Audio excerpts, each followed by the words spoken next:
ના ના ના ના ના ના એવી વાત ના કરો. સંબંધો તર્કથી નહીં, સમજથી ટકે છે સાહેબ.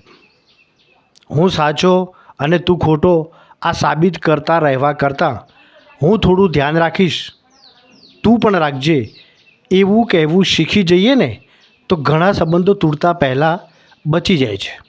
100% સંબંધ સુધરે છે. દરેક સંબંધમાં અમૃત મળશે, પણ શરત એટલી છે, મજાક મસ્તી કરો પણ ષડયંત્રો નહીં.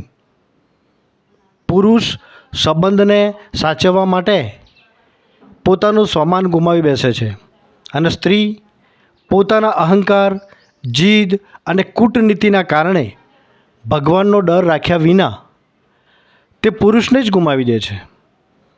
અને આખરે પેલું વાક્ય જે ફોન પર બોલાતું રેકોર્ડ છે એ વાક્ય બહુ જ યાદ આવે છે.